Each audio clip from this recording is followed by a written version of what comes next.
안녕하십니까. 사회복지사 1급을 담당하는 고병갑입니다. 이번 시간에는 2021년도 기출문제 제19회 기출문제 중에 3교시 1영역 정책론을 살펴보도록 하겠습니다.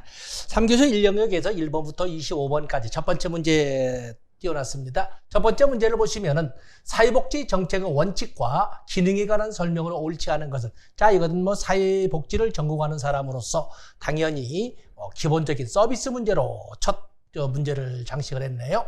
능력에 비례한 배분을 원칙으로 한다. 당연히 사회복지라고 하는 것은 나눔이라는 단어를 알고 있습니다만은, 그러나 문제는 뭐에 따라서 나눌 것이냐라는 문제가 등장을 합니다. 우리가 자유방임주의나 자유주의 쪽으로 가면 갈수록 능력에 따라 유료의 자원으로 필요한 것을 갖도록 하는 이런 특징을 가지고 있습니다만은, 이것이 사회민주주의나 마르크스주의 쪽으로 가면 갈수록, 즉 사회복지의 본질 쪽으로 가면 갈수록 욕구에 따른 나눔을 이게 구현하는 데 목적을 두고 있습니다. 그래서 여기는 배분을 원칙으로 하지만 능력에 비례한 것이 아니라 욕구에 비례한, 욕구에 따른, 비례란 말은 좀 어렵습니다. 욕구에 따른 배분을 원칙으로 한다. 그래서 가능한 한 마르크스주의로 가면 갈수록 무료 자원으로, 맞아하면은 무료로 그런 필요한 것을 제공받을 수 있도록 한다라는 데 특징을 가지고 있습니다. 능력은 틀린 거죠. 소득을 재분배하는 기능을 한다. 경제 안정화, 자동 안정화 기능을 한다. 국민 최저 생활을 보장하는 기능을 한다. 사회통합, 정치적 안정화 기능을 한다. 다 여러분들 뭐 교재에서 봤던 내용들이 되겠습니다. 답은 당연히 1번 능력이 틀린 것이 되겠습니다.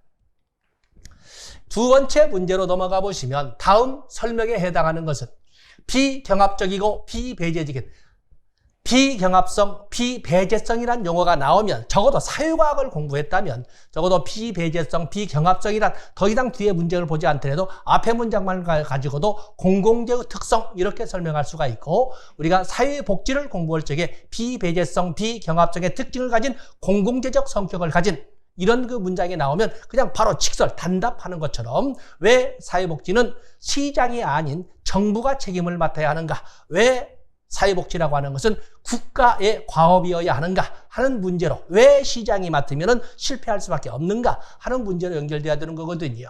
자, 읽어보겠습니다. 비경합적이고 비배제적 성격을 지니고 있기 때문에, 즉 공공재이기 때문에 구성원이 각각 생산에 기여했는지 여부에 관계없이 모든 구성원이 활용할 수 있는 재화를 말한다. 그래서 사실은 비배제성으로 인해서 설사 아무런 기여가 없음에도 불구하고 이 재화나 서비스를 사용하는데도 그를 쫓아낼 수 없는 그런 특성을 가지고 있기 때문에 바로 시장에서는 거래될 수가 없다. 사회복지는 국가가 공공재로서 활용을 해야 된다 하는 특징이 나오게 되는 겁니다. 다만 여기도 뭐 다 여기는 이 비대칭적 뭐 공공재, 외부효과, 도덕적의 역선택 다 여기에는 기본재 예제가 왜 사회복지는 국가의 과업으로 해야 되는가? 왜 사회복지는 시장에 맡겨서는 실패할 수밖에 없는가? 하는 그 문제를 가지고 이렇게 변형시킨 것이라고 볼 수 있습니다.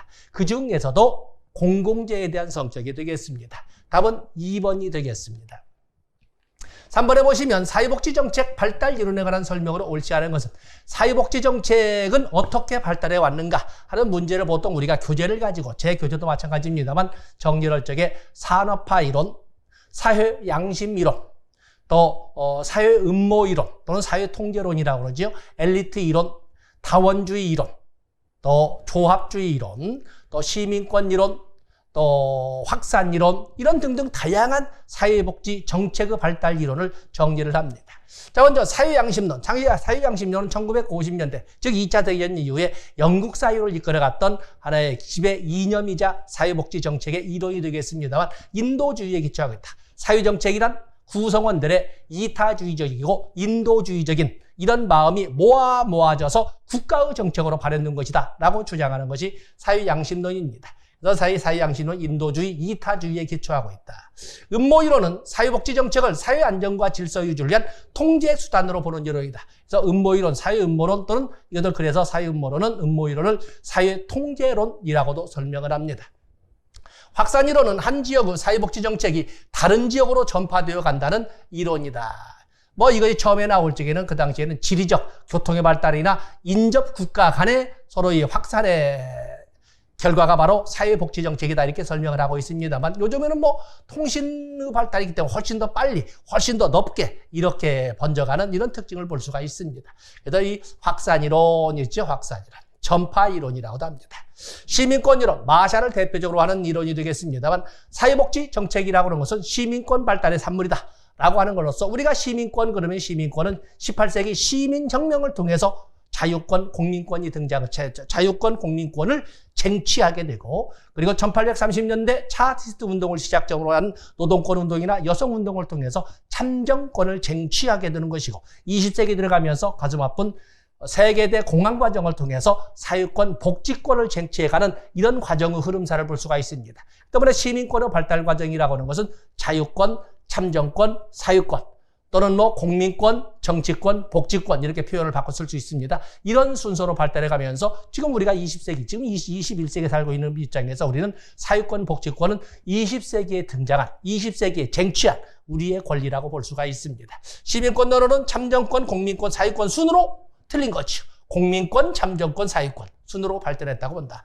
뭐 옳지 않은 것은 답은 4번이 되겠네요. 산업화 이론은 사회복지 정책 발달은 그 사유의 산업화 정도에 따라 결정된다고 보는 이론이다. 설명하지 않아도 되겠죠? 답은 4번에서 4번의 순서가 바뀌었습니다. 공민권, 참정권, 사유권의 순으로 이렇게 여러분 정리해 주시면 되겠습니다.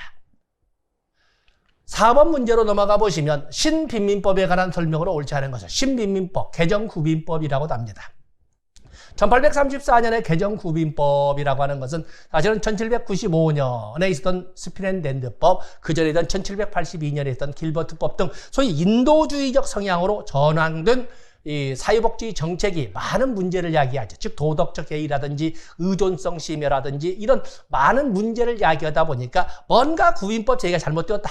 그래서 구빈법 체계에 대한 개정 요구가 빗발치면서 등장한 것이 1832년 왕립위원회 조사가 있게 되고 그 결과로 나온 것이 바로 1834년에 개정구빈법, 신빈민법이 되겠습니다. 그래서 결론은 뭐예요? 기존에 있었던, 그동안에 이끌어져 왔던 인도주의적 구빈을 철폐하고 다시 억압주의적 구빈으로 도도를 되돌려놔야 된다라는 거에서 나오는 겁니다. 그래서 인도주의적 구빈의 철폐가 억압주의적 구빈의 실행, 맞아요. 회복, 복귀죠, 복귀. 그러면서 인도주의적 구빈의 가장 대표적인 것으로서 나와 있었던 소위 구빈에 대한 자금 조성이라든지 이런 지원책을 없애버리자는 것입니다. 그렇기 때문에 우리가 스피넨랜드법에서 나왔던 이런 모든 인도주의적 구빈 정책을 철폐하자는 거면서 원의 구제의 정책으로 길버트법 이래로 원의 구제, 거택 보호의 정책으로 이 전환되었던 것을 다시 원내 구제의 정책으로 되돌려놓는 이런 변화가 있게 되거든요. 그래서 3대 원칙이 등장을 합니다. 그래서 균일 처우의 원칙, 열등 처우의 원칙과 그리고 다시 원내 구제의 원칙으로 복귀하면서 작업장 부활의 원칙이 등장을 하게 되는 것입니다.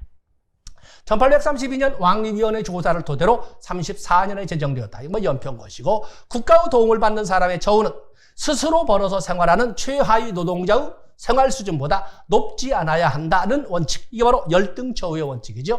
원외구제를 인정했다. 원외구제를 주장하게 된 것은 1782년에 있었던 길버트법인 것이고 그것이 전국화된 것은 1795년 스피넨랜드법이었는데 그를 다시 없애버리자는 거죠. 원내구제로 복귀시킨 겁니다. 3번은 틀린 거군요. 구빈행정 체제를 통일시키고자 하였다. 빈민을 가치 있는 빈민과 가치 없는 빈민으로 분류하였다.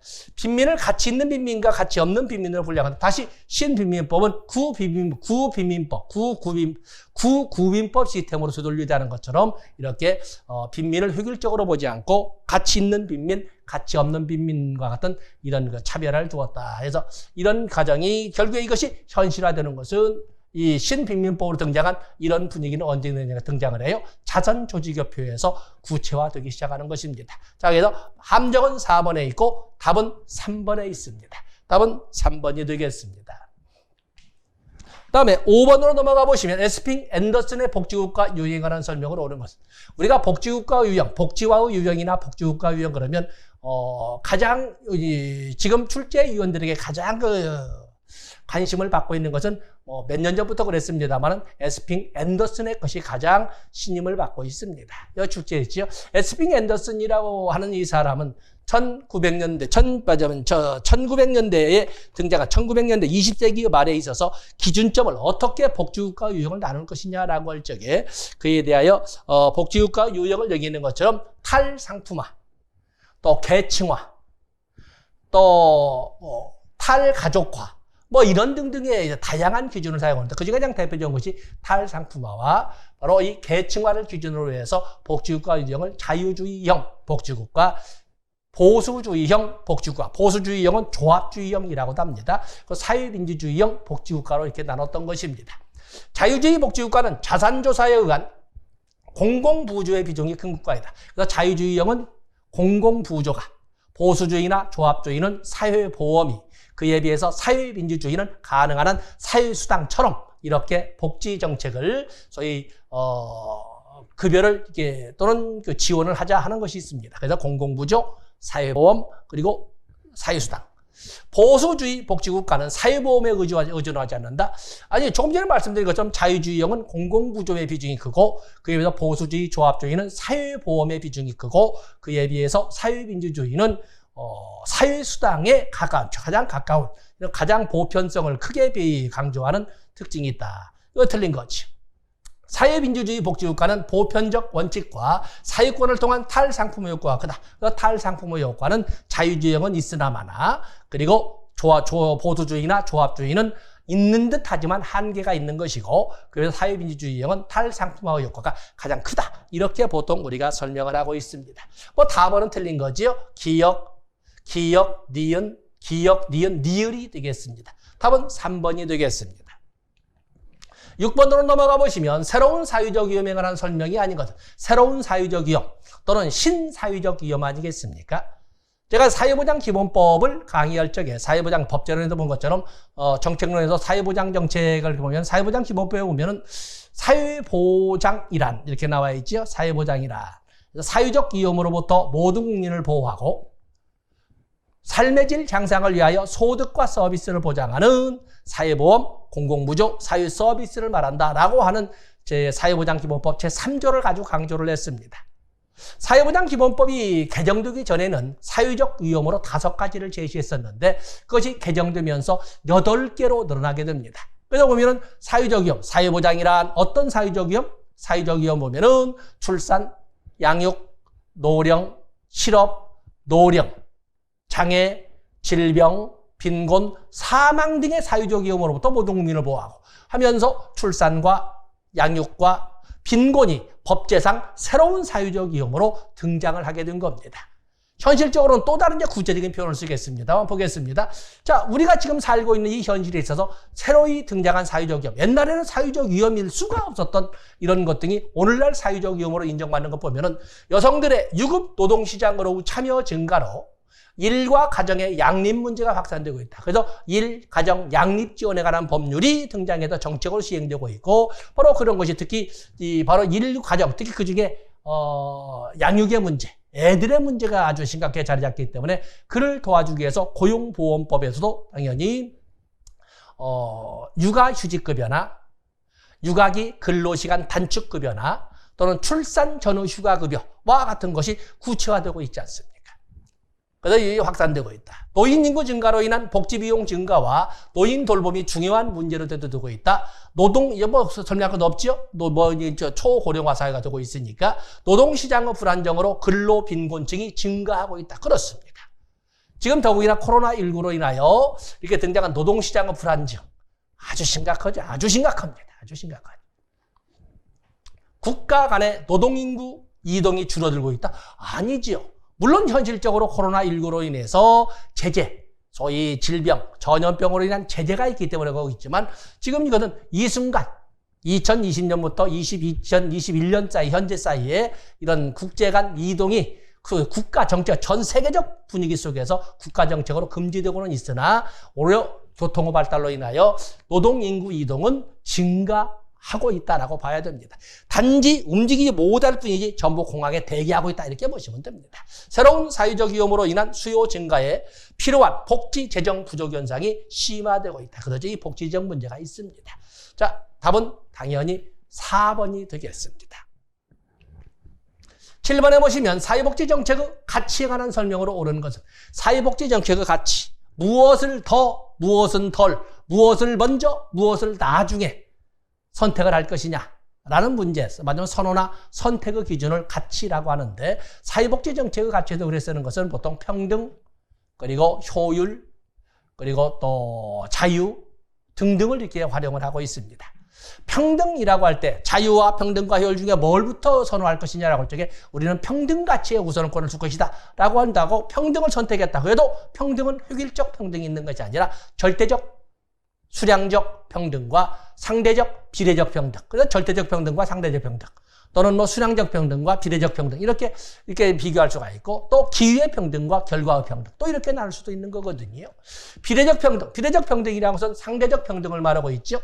개인의 능력, 업적, 공헌에 따라 사회적 자원을 배분하는 것을 위한다. 그래서 다른 것은 다르게를 반영한 것이 비례적 평등이라고, 비례적 평등을 보통 상대적 평등 또는 공평, 균등 또는 형평이라고 부르고 있는 것입니다. 지금 옳은 것을 말하고 있는 거죠. 그다음에 적극적 자유는 타인의 간섭 혹은 의지로부터 자유, 타인의 간섭으로부터 자유, 국가의 간섭으로부터 자유는 소극적 자유를 말하고 있죠. 어쩌면 자유의 원초적 형태이기 때문에 이건 틀린 거지. 소극적 자유가 되겠어요. 결과의 평등을 달성하기 위해 부자들의 소득을 대분배하더라도 소극적 자유를 침해하지 않는다. 아니죠. 소극적 자유라고 하는 것은 간섭받지 않을 자유예요. 결과적 평등에 가든 결과의 평등이라는 것은 그래 절대적 평등을 구현하기 위해서는 어쩔 수 없이 능력이 넘쳐나서 한없이 벌어들이는 사람, 능력이 참 없고도 없고 능력이 있음에도 불구하고 참 사주팔자를 잘못하고 나서 아무리 노력해도 벌어지지 않는 사람의 평등을 구현하기 위해서 누구나 그야말로 비단주머니에서 태어났던 자갈밭에서 태어났던 꽃길을 걸어왔던 자갈밭길을 걸어왔던 상관없이 끝날 때는 똑같이 n분의 1씩 나누자 하는 것이 결과의 평등, 수량적 평등, 소위 절대적 평등이거든요. 그러기 위해서는 어쩔 수 없이 부자들의 가진 것을 건들 수밖에 없습니다. 그렇기 때문에 이것은 당연히 부자들의 소득을 재분배하는 과정에서 부자들의 간섭받지 않을 자유를 간섭할 수밖에, 말하자면 침해할 수밖에 없는 겁니다. 않는다? 틀린 거지요. 결과가 평등하다면 과정의 불평등은 상관없다는 것이 기회평등이다? 아니죠. 기회평등은 출발점의 평등입니다. 출발점의 평등. 그래서 단지 국가가 평등을 구현하게 되는 것, 어쩔 수 없이 국가가 개입할 수밖에 없다는 전제를 쓰게 된다면 출발선에 발을 맞춰놓는 것까지가 국가의 개입이고 그 다음부터는 간섭하지 않습니다. 각자 간섭하지 않는 것은 저마다의 노력과 저마다의 능력에 의해서 도착점에 도착하도록 하고 있는 것입니다. 때문에 결과가 평등하다면 과정의 불평등은 상관없다라고 본다는 것은 결과의 평등을 말하는 것이고, 기회의 평등은 출발점의 평등과 과정의 평등을 말합니다. 기회의 평등은 적극적 평등의 관점이다. 적극적 평등의 관점은 이것은 수량적 평등, 결과의 평등을 말하는 것이고, 적극적 평등은 그야말로 국가가 적극적으로 관여해서 끝날 때에는 똑같이 n분의 1씩 나눠가도록 국가가 적극적으로 간섭하는 거기 때문에 이것은 기회의 평등보다는 결과의 평등이라고 해야 되겠습니다. 자, 여기에서 옳은 것은 답은 1번이 되겠습니다. 8번으로 넘어가 보시면 빈곤의 기준을 정하는 방법에 관한 설명으로 옳은 것입니다. 자, 빈곤의 기준 전 물량, 절대적 빈곤 측정 방식과 상대적 빈곤 측정, 또 주관적 빈곤 측정 이런 방식이 있는데, 절대적 빈곤 측정 방식의 다양한 거지만 그중에 특히 반드시 알고 넘어야 할 전 물량 방식과 반 물량 방식은 꼭 가지고 가셔야 되고, 그리고 상대적 빈곤 판정 방식으로서는 특히 타운센트 방식 가지고 가야 되겠지요. 또 그런 건 주관적 방식은 다른 것도 많지만 라이덴 방식 가져가야 한다고 그랬습니다. 전 물량 방식이라는 것은 기초생활 필수품 목록을 작성하고 최소한도에 살아남을 수 있는데 필요한 필수품 목록을 작성하고 각 필수품 목록에 단가를 더해서 최저 생활비나 그 이하를 빈곤으로 측정하는 것은 전 물량 방식이라고 합니다. 전 물량 방식은 식료품비를 계산하고, 식료품비를 계산하는 것은 전 물량 방식이 아니라 반물량 방식이 되겠습니다. 전 물량 방식이 아니라 반물량 방식입니다. 뭐 틀린 거군요. 기초생활 보장제도의 수급자 선정 기준은 상대적 빈곤 개념을 반영하고 있다. 그렇죠? 상대적 빈곤 방식을 반영하고 있습니다. 좋습니다. 왜냐하면 기초생활 필수품에서는 기준 중위소득의 소득 인정액이 기준 중위소득의 법정 비율 이하인 자를 빈곤으로 해서 지원 대상으로 하고 있는 거거든요. 때문에 상대적 빈곤 방식을 반영하고 있다. 나이대인 방식은 주관적 빈곤 측정 방식입니다. 반물량 방식은 소득 분배 분포상에서 하위 10%나 20%를 빈곤한 사람으로 간주한다. 하여 이건 상대적 빈곤 방식에 대한 설명이 되겠고, 이 반물량 방식을 설명하려면 1번으로 여러분들 이해하시면 되겠습니다. 중위소득 또는 평균소득을 근거로 빈곤선을 측정하는 것은 상대적 빈곤 측정 방식, 특히 대표적으로 우리나라는 타운센터 기준 중위소득의 법정 비율을 가지고 그 이하를 지원 대상인 빈곤자로 인정하는 것이 우리나라의 태도가 되겠습니다. 저기서 옳은 것은 당연히 답은 2번이 되겠습니다. 9번에 보시면 길버트 스펙트 등의 사회복지 정책 분석에 대한 설명으로 옳지 않은 것은, 자, 길버트 스펙트가 제시한 사회복지 분석의 틀, 그러면 누구를 대상으로 할 것인가 할당, 무엇을 제공할 것인가 급여나 급부, 또 무슨 돈으로 운영할 것인가 재정, 또 그런가 하면은 누가 그 서비스나 재화의 전달 업무를 책임질 것인가 전달, 딜리버리, 이렇게 네 가지로 하고 있습니다. 자, 여기서 옳지 않은 것은 과정 분석, 여기서는 좀 더 큰 틀로 했군요. 정책 분석의 틀로 봤네요. 정책 분석의 틀로 길버트와 스펙트는 정책 분석의 틀을 과정 분석, 산물 분석, 이행 분석으로 했습니다.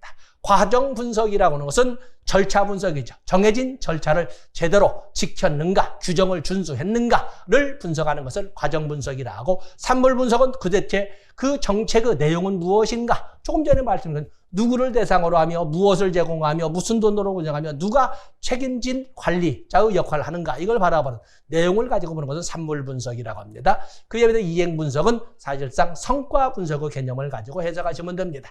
과정 분석은 정책 형성에 영향을 미치는 사회 정치적, 기술적, 방법적 변수를 중심으로 분석하는 접근 방법이다.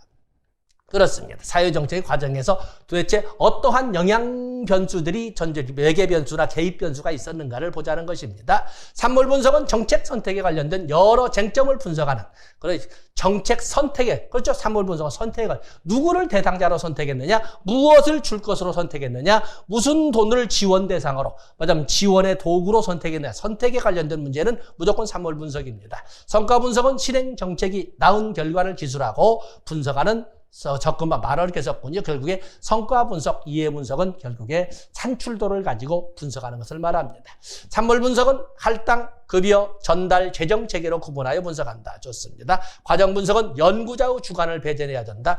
과정 분석에는 연구자의 주관을 배제해야 된다. 이렇게 되어 있는데, 과정 분석이라고 하는 것은 형성 과정이기 때문에 보통 질적 연구, 형성 과정이기 때문에 정책 입안자의 주관적 판단이, 가치 판단적 요소가 반영되는 거거든요. 때문에 과정 분석이라는 것은 질적 연구, 보통 사례 연구의 접근으로 이렇게 한다는 점에서 주관적, 그 연구자의 주관을 배제할 수가 없는 것입니다. 정책 입안자의 주관을 배제할 수 없다라고 보시면 됩니다. 답은 5번이 되겠습니다.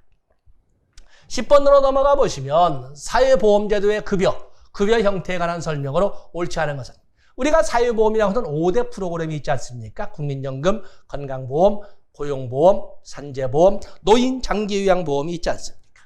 자, 여기에서 옳지 않은 거, 다양한 급여가 있죠. 국민연금급여에는 노령연금, 장애연금, 요종연금, 반환일시금이 있고, 건강보험에는 요양급여, 요양비, 또 부가급여로서 임신, 출산, 진료비, 또 장애인 특례로서 장애인 보장급 급여, 건강검진, 이런 5가지가 있습니다. 다 성격은 다 다르고 모든 5개의 프로그램에 다 다양한 급여가 있습니다. 고용보험법상 구직급여, 고용보험법에 고용보험은 급여라고 하지 않고 사업이라고 하고 있는데, 거기에는 고용안정, 직업능력 개발사업, 또 실업급여, 육아휴직급여, 출산 전후 휴가급여로 크게 나누고 있고, 실업급여의 특례로서 자영업자에 대한 실업급여 특례가 따로 있죠. 실업급여에는 구직급여와 취업 촉진 수당이 있는데, 구직급여, 어제는 이 고용보험을, 고용안정 직업능력 개발 사업을 뺀 나머지는 모두 급여라고 할 수가 있는데, 급여는 현금급여로 적용되고 있습니다. 현금급여, 평균임금을 기준으로 하여 산정하는 현금급여로 지급을 합니다. 산재보험법상 요양급여, 산재보험법상 요양급여나 건강보험상 요양급여 모두 현물급여가 되겠습니다. 노인장기요양보험법상 재가급여, 노인장기요양보험법상의 급여는 재가급여, 시설급여, 특별현금급여가 있지 않습니까? 재가급여, 그 영어로 방문요양, 방문목욕, 방문간호, 단기보호, 주야간보호, 기타 뭐 이렇게 6가지 재가급여가 있는데 이 재가급여는 현물급여지.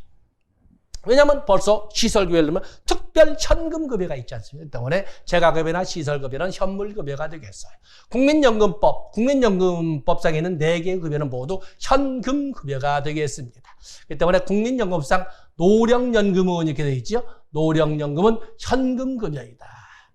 다음에 국민건강보험법상 장애인 보조기기에 대한 보험급여는 현금급여다. 자, 옳지 않은 것이기 때문에 당연히 뭐 고용보험과 국민연금에 관련된 급여는 획일적으로 현금급여라고 여러분들이 이해하시면 되겠습니다.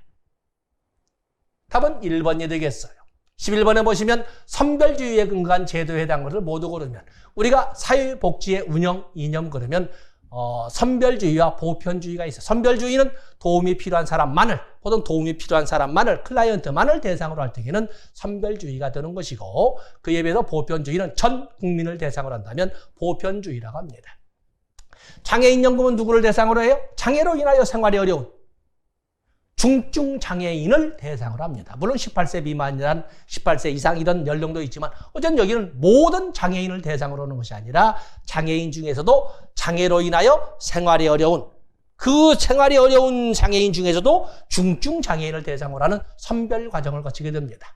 아동수당은 만 7세 미만의 자녀를 양육하는 가정에 대해서는 모두 획일적으로 10만 원씩을, 여기는 수당이란 데모그란트라는 단어가 들어가면 무조건 이것은 보편주의 운영 인형입니다. 니은 번인데가 다 틀린 거지.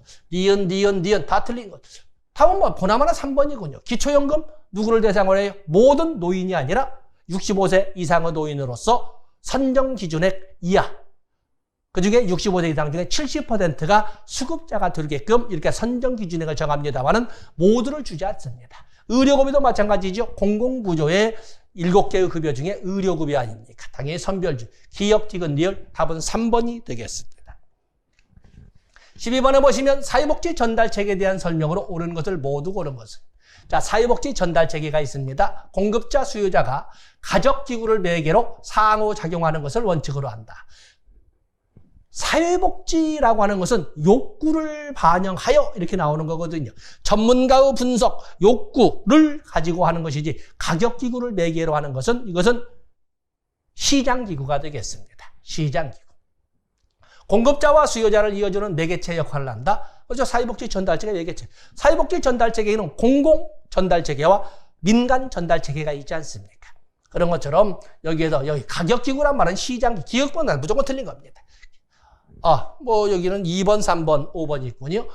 공급자와 수요자를 이어주는 매개체 역할, 니은번은 무조건 들어가야 되죠. 이건 기본 개념이니까 기본 개념. 답은 2번과 5번이 되겠네요. 클라이언트에게 사회복지 서비스를 제공하기 위한 조직 및 인력이다. 공급자들을 공간적으로 분산 배치하면 전달 체계에 대한 접근, 분산 배치하면, 공간적으로 분산 배치하면 이렇게 되어 있네요. 공급자를 분산 배치하면. 이렇게 되면은, 그 때문에, 니은, 디귿, 리을. 니은, 디귿, 리을. 답은 5번이 되겠습니다. 다음에 13번으로 넘어가 보시면, 사회복지 정책의 수급 조건에 해당되지 않는 것은, 사회복지의 수급 조건, 누구를 대상으로 할 것이냐. 길버트와 스펙터처럼 과정 분석, 산물 분석, 이행 분석. 그 중에 산물 분석은 누구를 대상으로 하느냐, 할당, 무엇을 줄 것으로 할 것이냐, 급여, 무슨 돈으로 운영할 것이냐, 재원, 누가 그 전달 업무를 책임질 것이냐, 전달, 이렇게 되어 있는데, 그 중에 누구를 대상으로 할 것이냐를 알로케이션에서 할당이라고 하는데, 대상이라고도 하죠. 대상. 일반적으로 사용하는 대상에는, 귀속적 지위와 같은 인구학적 조건, 소위 거주 요건이나 연령 요건이나 뭐 이런 등등을 보통 씁니다. 또 그런가 하면은, 보상. 얼마나 국가나 사회에 대한 기여도가 있느냐 없느냐. 기여도가 있는 사람은 더 많이 더 빨리, 기여도가 없는 사람은 당연히 원칙에 준해서 이렇게 하는 거지. 그다음에 전문가의 조사. 그러죠? 전문가의 조사.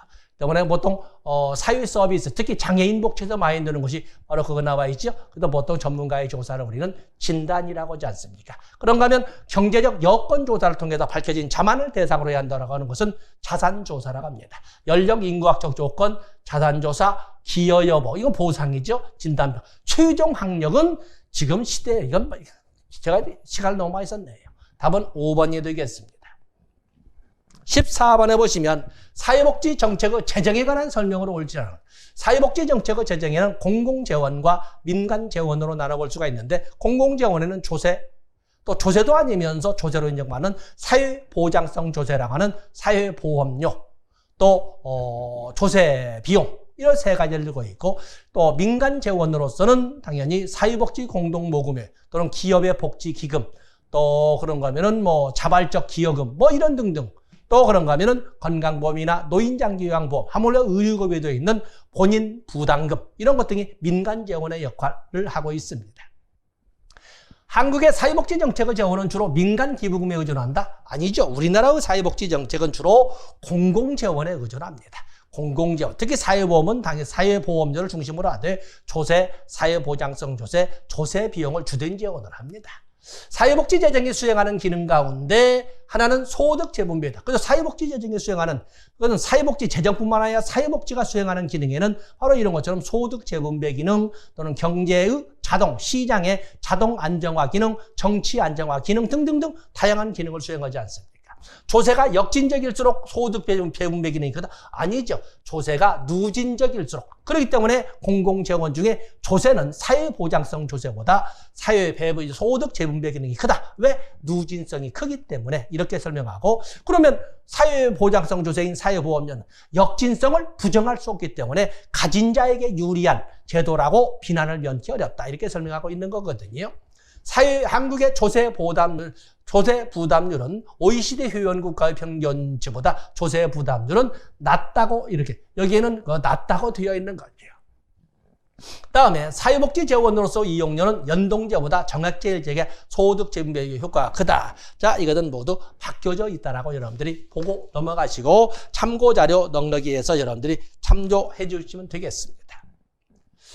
15번에 보시면 사회복지 전달체계에서 제공되는 재화, 서비스의 속성에 대한 설명으로 옳은 것은 전달체계를 통해서 제공되는 재화나 서비스, 사회복지 재화나 서비스는 단일한 전달체계에서 독점적으로 제공하는 것이 바람직하다. 독점적으로 사회복지 단일 전달체계를 통해서 사회복지 서비스나 사회복지 전달체계를 통해서 드는 것은 이건 독점적이 아니라 다양한, 그래야 다양해야 접근성, 시간적, 공간적 아니면 실질적인 역할 분야에 있어서 다양성이 확보돼야 됩니다. 독점적이라는 것이 틀린 것이 되겠죠. 공공재적 성격이 강한 재화나 서비스는 민간에서 제공하기, 시장에서 제공하기보다는 역시 국가가 공공부문에서 맡아서 공공전달체계에서 책임을 맡는 것이 좋다. 이건 틀린 거지. 사회복지 재화나 서비스는 정보의 불안전성으로 인해 소비자의 합리적 선택의 차이가 난다. 그렇기 때문에 바로 이 정보의 불안전성을 최소화시키기 위해서 국가가 전 국민을 대상으로 국가가 획일적으로 이끌어줘야 된다. 그래서 국가가 책임을 맡아야 된다. 자, 이건 맞는 거지. 공공부문의 전달체계는 경쟁체계가 이루어지기 때문에 소율적 경쟁체계란 말은 그래도 공공부문보다는 민간부문인 시장에 가까운 거기 때문에 이것은 뭐 그냥 드러내놓고 틀렸다고 말을 하고 있네요. 사회복지 재화나 서비스는 수급자들에 대한 오용과 남용의 문제가 이건 말이 안 되군요. 발생하는 거지요. 당연히 답은 3번이 되겠습니다.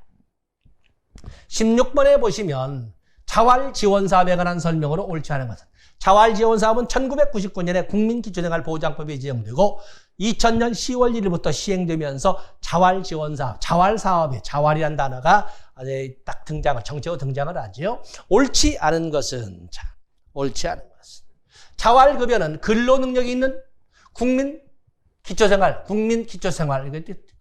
국민기초생활 보장수급자의 자활을 위한 각종 지원을 제공하는 급여이다. 그래서 자활급여라고 하는 것은 이것은 18세에서 64세까지의 근로능력이 있는 국민을 대상으로 합니다.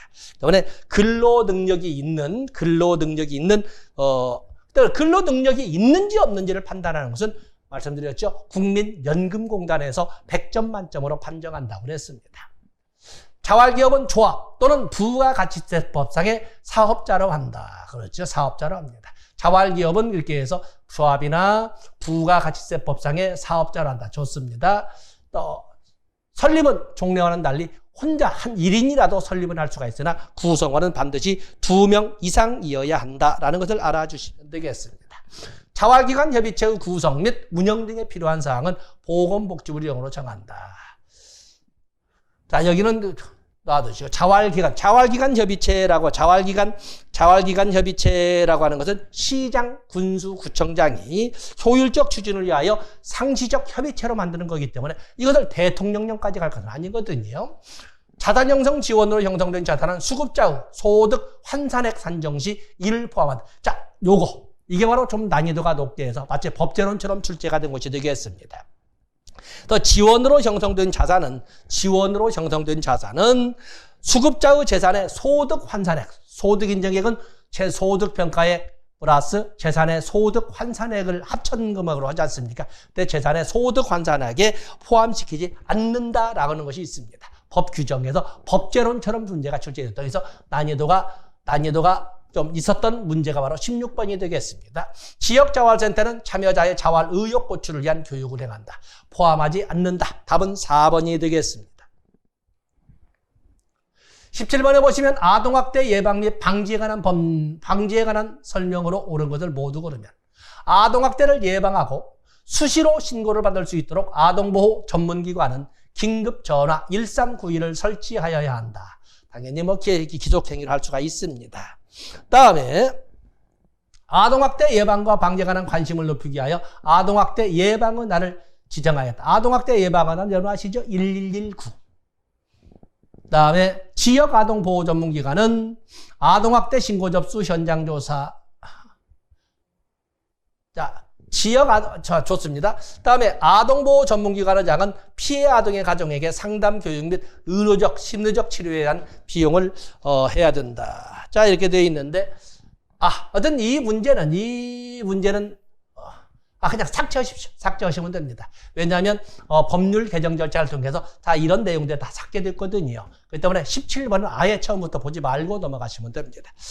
보지 말고 그냥 여러분들이 궁금하시면 그 참조해서 왜 출제체에서 모두를 정답으로 했는가라는 문제를 했습니다만 그것은 뭐냐면 답을 찾을 수밖에 없는 답을 찾는 기법을 가지고 제가 설명을 해놨습니다만 아예 17번은 시간 보내지 마시고 지워버리시면 되겠습니다. 18번에 보시면 긴급복지지원제도에 대한 설명으로 옳지 않은 것은 자, 긴급복지지원제도 근거법인 긴급복지지원법은 2005년에 제정되어서 2006년부터 2010년까지 5년만 사용하려고 했던 한시법이었습니다. 이것을 2009년에 개정을 절차해서 영구법으로 바꿔놓은 거거든요. 자, 그 내용을 보겠습니다. 주소득자가 사망, 가출, 행방불명, 구금시설에 수용되는 등 사유로 소득을 상실한 경우 긴급지원 대상자가 될 수 있다. 왜냐하면 긴급복지지원법의 대상자는 유기상황에 처해 있는 사람을 말하는데 그 유기상황에 대한 한 내용이 되겠습니다. 긴급지원은 유기상황에 처한 사람에게 일시적으로 신속하게 일시성 신속성을 특징으로 하는 지원제도를 말합니다. 긴급지원의 종류에는 금전 또는 현물 등의 직접 지원과 그래서 직접 지원과 민간기관 단체와의 연계 등의 지원 크게 둘로 나눌 수가 있습니다. 사회복지사업법에 따른 사회복지시설의 종사자는 긴급지원을 요청할 수 있다. 긴급지원을 요청할 수 있다. 딱 그렇습니다. 국민기초생활보장법에 따른 지원을 받고 있는 경우에는 긴급복지지원법을 적용하지 않습니다. 그들은 법제론처럼 이렇게 그래서 정책론과 법제론은 맥을 같이 한다. 그래서 최소한 사회보험법에서 5개 그리고 공공부지에 관련된 이런 것처럼 해서 많으면 8개까지가 같이 법제론과 정책론이 교차되어서 출제된 것을 알아주시면 됩니다. 답은 적용하지 않습니다. 왜냐하면 당시 공공부지의 지원, 중복부지가 되기 때문에 그렇습니다. 답은 5번이 되겠습니다. 19번에 보시면 사회복지운동에 관한 설명으로 옳지 않은 것은 민간이 사회복지 정책의 방향 내용에 대해 특정한 견해를 가지고 이를 관철시키기 위한 실천이다 이렇게 되어 있습니다. 그래서 사회복지 정책에 대한 민간 부문도 보는 눈이 있지 않습니까? 유정자의 눈도 있고 분석도 있겠지만 민간 부문의 분석도 있다는데 바로 이를 관철시키기 위한 실천이다. 자, 좋습니다. 좀 까칠하지만 여러 사회복지 정책 실천 중 하나를 할 수 있다. 사회복지 시설 종사자는 사회복지 운동의 주체가 될 수 없다. 아니요. 사회복지 운동이라고 하는 것은 마치 유정자만이 하는 것은 아닙니다. 그렇기 때문에 이것은 우리 모두가 사회복지시설에 종사하다 민간인의 신분 아니겠습니까? 그래서 그냥 다른 업종에 종사하는 민간인보다는 사회복지에 관련된 시설, 기관, 단체의 종사자들이 훨씬 더 보다 전문적인 분석력이 있지 않겠습니까? 그들이 이끌어가는 이런 운동이라고 할 수가 있습니다. 주체가 될 수 있습니다. 틀린 거죠. 사회복지 운동을 통해 특정 사회복지 정책이 선거 정치의 의제가 되도록 촉구할 수 있다. 그렇죠. 관철시키기 위해서는 여러 선거 이슈로 만들 수가 있습니다. 공공의제로 만들어갈 수 있습니다. 1990년대 국민 효율자산 확보운동, 사회복지 입법 청원운동 등이 사회복지 운동을 얘기다. 자, 그래서 사회복지 운동은 그냥 우리가 출제될 때도 아닐 때도 해서 가볍게 치고 넘어갔습니다. 이렇게 출제되겠네요. 그런데 여기는 거의 뭐 여러분들 성년의 입장에서는 이해할 수가 있다라고 볼 수가 있습니다. 답은 3번이 되겠어요. 20번에 보시면 사회보험에 관한 설명으로 옳지 않은 것. 사회보험은 위험의 분산이라는 보험 기술을 사용한다. 그래서 민간보험이나 사회보험 모두 위험의 분산이란 내용을 가지고 있지요. 사회보험 급여를 받을 권리 유무는 자산조사 결과에 자산조사란 말이 나오면 이건 사회보험이 아니라 공공부조죠. 답은 뭐 2번이죠. 2번. 한국의 사회보험은 의무가입 원칙을 적용한다. 사회보험은 위험 이전과 위험의 공동분담에 기초한다. 이런 같이 가고 있군요. 사회보험은 피보험자 욕구에 기초하지 않고 사전에 결정된 급여를, 그렇죠. 추정된 욕구, 증명된 욕구에 근거하지 않고 추정된 욕구를 바탕으로 해서 이미 급여가 결정이 되는 것입니다. 함정은 4번과 1번을 같은 내용을 2번을 씀으로써 둘 중에 하나가 아니겠느냐 이렇게 함정을 받습니다만 아닙니다. 답은 자산조달, 워낙 적나라한 것이 나와 있지요. 답은 2번이 되겠어요. 21번에 보시면 연금제도의 적립 방식과 부과 방식에 관한 설명으로 옳은 것을 못 들면 연금에는 적립 방식과 부과 방식, 물론 우리나라는 수정 적립 방식이지요. 그래서 보면 적립 방식은 나의 인컴, 소득을 일부는 현재 생활을 위하여 소비하고 일부는 미래 생활을 위하여 적립해 주는 방식입니다. 때문에 내가 내 돈 모아놨다, 미래를 대비하는 것입니다. 때문에 여기는 세대, 같은 또래들끼리 같이 열심히 살았던 세대는 열심히 살지 않았던 세대보다는 적립 금액이 많지 않겠습니까? 때문에 여기는 세대 간 공평성이 적용이 된다고 볼 수가 있습니다. 세대 내 소득재 분배 효과가 크다. 다음에 부과 방식은 적립 방식의 자본 축적 효과가 크다. 자본 축적이라고 하는 것은 자본 축적은 적립 방식, 부과 방식은 내가 번 돈을 가지고 현재 다 쓰는 겁니다. 일부는 내 생활비로, 일부는 알지는 못하지만 노인 세대의 생활비로 다 내놓음으로써 내가 현재의 나의 소득을 현재 다 소비하는 거기 때문에 소위 자본 축적의 효과는 없습니다. 니은은 다 틀린 거지. 다 틀린. 부과 방식은 적립 방식에 비해 기금 확보가 더 용이하다. 기금 확보도 이렇게 자본 축적이 되게 말이 안 되는 거지. 답은 기억번 하나가 되겠습니다. 22번에 보시면 고용보험에 관한 설명으로 옳은 것은 고용보험료는 고용보험위원회에서 부가징수한다. 고용보험료는 근로복지공단에 부과하고 국민건강보험공단에서 징수하고 있는 거지요. 그래서 근로복지공단에서 부과하고 건강보험공단에 징수합니다. 고용보험 가입 대상은 모든 국민과 국내에 거주하는 외국인이다. 고용보험의 모든 국민은 아니죠. 고용보험에 가입하고 있는 모든 국민은 아니고 거기에 보면 예외 규정 나와 있지 않습니까? 고용보험 구직급여는 30일 동안의 구직기간에는 지급을 않는다. 고용보험 구직급여는 그야말로 실업을 신고한 날로부터 7일간을 대기기간이라고 해서 지급하지 않고 그리고 대기기간이 끝난 다음 날로부터 법으로 정한 소정급여 일수만큼 120일부터 270일이라고 정해있는 법으로 정한 소정급여 일수만큼 지급하는 거죠. 틀린 거죠. 보험가입자는 사업주와 근로자 모두가 포함한다. 그렇죠. 답은 4번이 되겠네요. 고용보험의 재원은 사용자가 단독으로 부담한다. 고용보험의 재원, 고용보험에는 국가지원금, 조세의 이름은 국가지원금이 있고 그리고 두 가지 명목으로 실업급여 보험료와 고용안정 직업능력개발사업 보험료인데 그중에 고용안정 직업능력개발사업 보험료는 사용자인 사업주가 단독 부담하지만 실업급여 보험료는 노사 균등 분담하고 있습니다. 때문에 여기는 절반만 맞았다고 볼 수가 있습니다. 하자가 없는 것은 답은 4번이 되겠습니다. 23번에 보시면 소득 재분배에 관한 설명으로 옳은 것을 모두 고른 것은 조세를 재원으로 하는 공공부조제도에서 일반적으로 나타난다.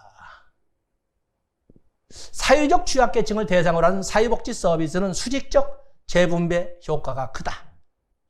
위험 미발생 집단에서 위험 발생 집단으로 소득이 이정되는 것은 수평적 재분배에 해당된다. 그렇죠? 아직 건강한 사람들이 아프거나 다쳐서 뭔가 재원을 필요한 사람들에게 자기가 모아놨던 보험료를 줄여 쓰는 건강보험 등에서 쓰는, 또 아직은 현직에 있는 취업자들이 자기들이 받은 실업급여 보험료를 실직 상태에 있는 사람들에게 밀어줘서 쓸 수 있도록 하는 이런 것을 우리가 수평적 재분배, 미발생 집단에서 위험 발생 집단으로 소득이 이전되는 것은 수평적 재분배라고 합니다.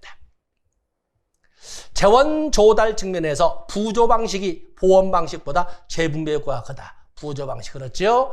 이건 그렇죠. 할 말이 뭐야? 오는 것을 모든 거는 여기는 모든 것이 맞는 것이 되겠습니다. 24번으로 넘어가 보시면 국민건강보험에 관한 설명으로 옳은 것은 본인의 의사에 따라 의무가입할 수 있다. 국민건강보험의 적용 대상은 국내에 거주하는 국민입니다. 국내. 근데 의무가입이 아니라 사회보험은 건강보험뿐만 아니라 모든 사회보험은 강제가입입니다. 법에 의한 의무가입이지요.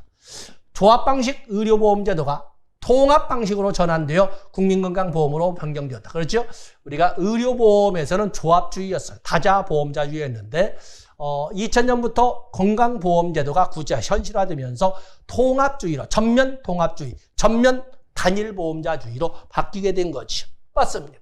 건강보험료는 수직적 재분배 기능을 하지 않는다. 아니요. 물론 수평적 재분배를 중심으로 하지만 수직적 재분배, 건강보험료는 보수 월액 보험료, 또 소득 월액 보험료가 직장 보험료에 있는 걸로 볼 적에 당연히 수직적 재분배 기능도 수행을 한다는 것을 알 수가 있습니다. 건강보험의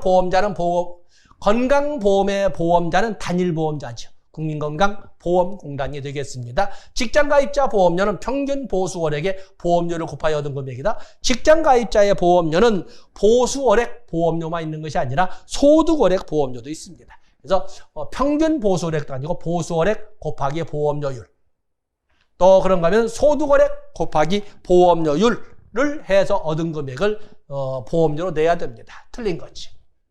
자, 여기서 옳은 것은 답은 2번이 되겠습니다. 25번에 보시면 사회복지정책 평가 유형에 대한 설명을 옳은 것은 과정평가는 마치 조사론적이면 형성평가처럼인데 정책 집행 중에 하는 거죠. 정책 집행 후에 하는 평가는 결과평가나 총괄평가라고 합니다. 옳은 것을 찾고 있군요. 결과평가는 정책 집행 중간의 평가는 형성평가나 과정평가라고 합니다. 총괄평가는 정책이 집행되고 난 후 정책이 사회에 미친 영향을 평가하는 것이다. 자, 이거는 총괄평가, 결과평가죠. 그다음에 효율성 평가는 정책 집행의 결과에 따라 정책의 목적 달성도를 바라보는 것은 효과성 평가고, 정책의 효과를 투입된 자원과 대비하는 평가, 효과를 투입된 자원과 효과성 평가는 정책의 효과를 투입된 자원과 비교하는 것이다. 자, 여기에는 이제 문제가 되겠지만 투입된 자원을 화폐의 가치로 전환시켜서 하는 이런 것은 바로 투입된 자원과 대비하는 것은 이것은 효율성 평가의 개념. 왜냐하면 효과성 평가는 여기 있는 것처럼 목적 달성도를 파악하는 것을 말하고 있거든요. 때문에 자, 여기에서는 답은 3번이 되겠습니다.